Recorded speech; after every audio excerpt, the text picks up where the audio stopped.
Good morning students. Once again welcome in AS education classes. Students, आज हम start कर रहे हैं साइंस का क्लास 9 का chapter number 3 atoms and molecules. इस चैप्टर का नाम है। इस चैप्टर में हम पढ़ेंगे एटम्स क्या होते हैं, मॉलिक्यूल्स क्या होते हैं। इससे पहले जो हमने वीडियो में पढ़े थे एलिमेंट, कंपाउंड, मिक्सचर क्या होते हैं, मिक्सचर को सेपरेट करने की कौन कौन सी टेक्निक्स होती हैं, मिक्सचर और कंपाउंड में क्या डिफरेंस होते हैं, केमिकल चेंज और फिजिकल चेंज क्या होते हैं, वो सब हमने पिछले जो चैप्टर था चैप्टर नंबर 2 उसमें हम स्टडी कर चुके हैं। अब जैसे कि एलिमेंट्स जब आपस में मिलते हैं, एलिमेंट्स जब आपस में मिलते हैं तो कंपाउंड बनाते हैं। अब वो कंपाउंड जब मिलते हैं तो उनके बीच में क्या होता है, कैसे कंपाउंड बनता है, तो उसको समझाने के लिए दो नियम दिए गए थे जिन्हें हम chemical law of chemical combination बोलते हैं। क्या बोलते हैं उनको? Law of chemical combination. ये जो नियम थे लॉ ऑफ केमिकल कॉम्बिनेशन, वो सबसे पहले लेवोजिए एंड एल प्लास्ट ने दिए थे। लेवोजिए, जिन्हें फादर ऑफ केमिस्ट्री कहा जाता है, और एल प्लास्ट ने ये दो नियम प्रपोज किए थे, जिसमें से सबसे पहला नियम है वो है law of conservation of mass. Law of conservation of mass. दूसरा नियम है law of constant proportion. Law of constant proportion.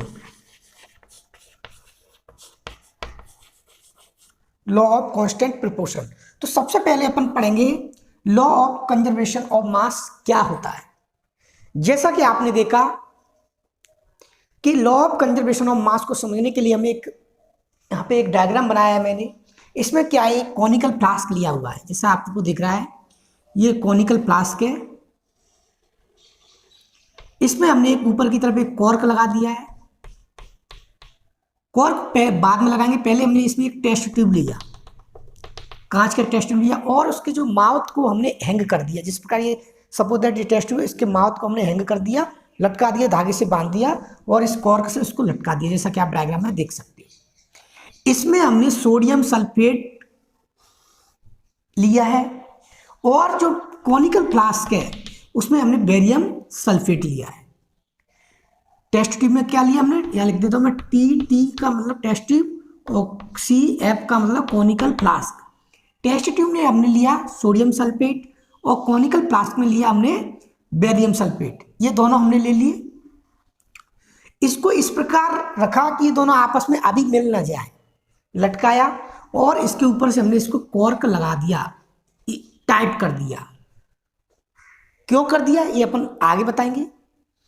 अब हमने स्प्रिंग बैलेंस से, ये स्प्रिंग बैलेंस है,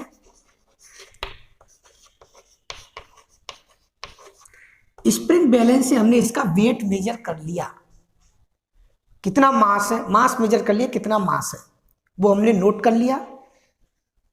अब इसके बाद हम क्या करेंगे कि अब हम इस जो कॉनिकल फ्लास्क और टेस्ट ट्यूब, इसको थोड़ा टिल्टेड करेंगे। टिल्टेड का मतलब थोड़ा तिरछा करेंगे, जिससे क्या होगा, ये जो टेस्ट ट्यूब में जो सोडियम सल्फेट है वो बेरियम सल्फेट के साथ में मिल जाएगा तो उनके बीच में केमिकल रिएक्शन होगी। केमिकल रिएक्शंस में जो गैसें निकलेंगी, जो प्रोडक्ट बनेंगे, वो इससे बाहर ना निकल जाए, इसलिए हमने इस कॉर्क को यूज किया है। अगर हम इसको नहीं यूज करेंगे तो क्या है, जो गैसेज बनेंगी या एटमॉस्फेयर से ये गैसें एब्जॉर्ब कर लेगा, तो क्या है, इसके वेट में, मास में चेंज आ जाएगा। लेकिन इसलिए हमने इसको किया है कि इसके मास में चेंज ना आए, इसलिए हमने इसको कॉर्क लगाया है। तो हमने इन दोनों को आपस में मिला दिया, टिल्टेड कर दिया, तो पर्कनली से जो सोडियम सल्फेट था वो बेरियम सल्फेट के साथ रिएक्शन कर जाएगा। तो क्या बन जाएगा, तो बेरियम सल्फेट के साथ सोडियम सल्फेट रिएक्शन करेगा, तो ये आपका बन जाएगा सोडियम सल्फेट और बेरियम सल्फेट बन जाएगा। अब जब बनने के बाद हमने फिर इसका मास है वो मेजर किया स्प्रिंग बैलेंस से, तो जो हम देखते हैं कि जो पहले मास आया था उसके इक्वल ही मास आफ्टर रिएक्शन कंप्लीट होने के बाद आता है। इट मीन्स जो रिएक्शन हुई थी रिएक्शन होने के पहले और रिएक्शन कंप्लीट होने के बाद में इन दोनों का जो मास है वो इक्वल रहता है। इसका मतलब मास में कोई भी चेंज नहीं हुआ। तो इसका हम कह सकते हैं, यही बताया था लेवोजिए और एल प्रास्ट ने लॉ ऑफ केमिकल कंबशन में। पहला लॉ था कि law of conservation of mass, यानी कि किसी भी केमिकल रिएक्शन में जो रिएक्टेंट्स होते हैं उनका मास और जो रिएक्शन होने के बाद कंपाउंड बनता है उसका मास दोनों कंजर्व रहते हैं। यानी कि हम कह सकते हैं मास को ना तो ही क्रिएट किया जा सकता है और ना ही डिस्ट्रॉय किया जा सकता है। तो इसका जो स्टेटमेंट है वो है mass can neither be created, mass को ना तो ही क्रिएटेड किया जा सकता है, बनाया जा सकता है, नॉर डिस्ट्रॉय, और ना ही नष्ट किया जा सकता है in a chemical reaction. Chemical reaction में मास को ना तो क्रिएट किया जा सकता है ना ही डिस्ट्रॉय किया जाता है।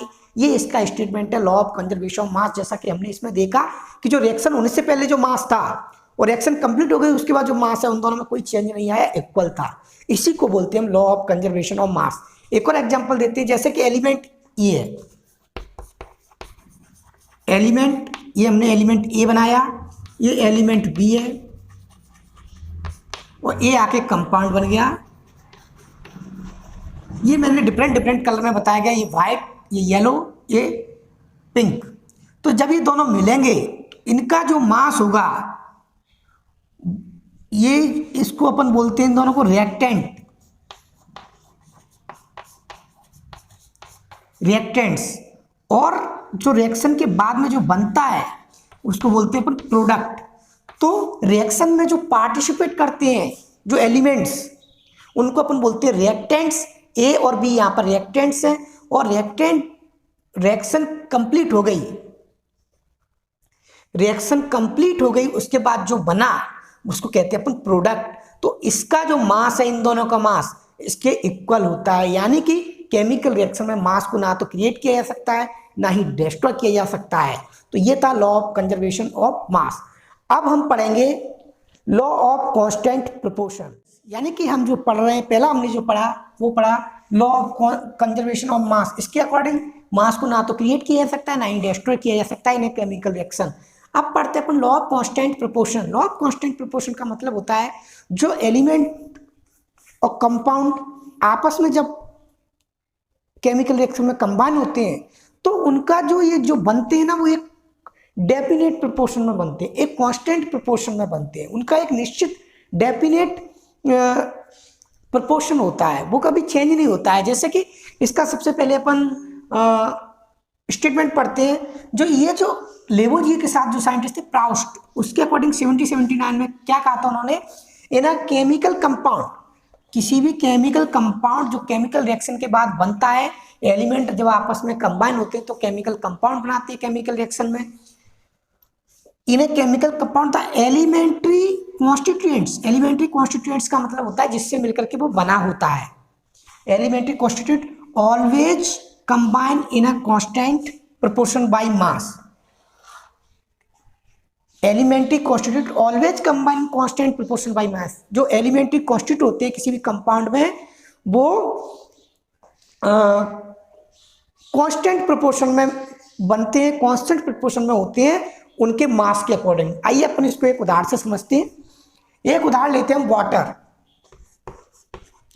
तो मास के अकॉर्डिंग इनका मॉलिक्यूलर मास क्या होगा भाई, वाटर का क्या होता है, एक होता है तो इसमें 2 हाइड्रोजन तो 2 हो जाएगा। रेशियो ऑक्सीजन का कितना होता है, 8 एटॉमिक नंबर होता है तो इसका जो मास होता है वो 16 होता है। तो इनका जो सिंपल रेशियो निकालेंगे क्या आएगा 1:8। तो जो वाटर बनेगा हाइड्रोजन ऑक्सीजन के कॉम्बिनेशन से वो 1:8 में उनका जो एलिमेंट्री कॉन्स्टिट्यूट होते हैं वो मास होता है उनका वो 1:8 में ही होता है। वो ना ज़्यादा होगा ना कम होगा। चाहे वो वाटर अपन कहीं से भी ले, चाहे तो पॉन्ड से ले, तालाब से ले, चाहे रिवर से ले, चाहे समुद्र से ले, कहीं से भी ले, किसी भी सोर्स ऑफ वाटर, किसी भी सोर्स से ले उस वाटर को, उसमें जो एलिमेंट्री कॉन्स्टिट्यूशन होगा बाय मास वो हमेशा फिक्स रहेगा 1:8। जैसे कि प्योर वाटर लिया तो इसमें क्या होगा 1 gram hydrogen always combines with 8 gram of oxygen. यानी कि आप देख सकते हो 1 ग्राम जो हाइड्रोजन है वो हमेशा 8 ग्राम ऑक्सीजन से ही कंबाइन होगा।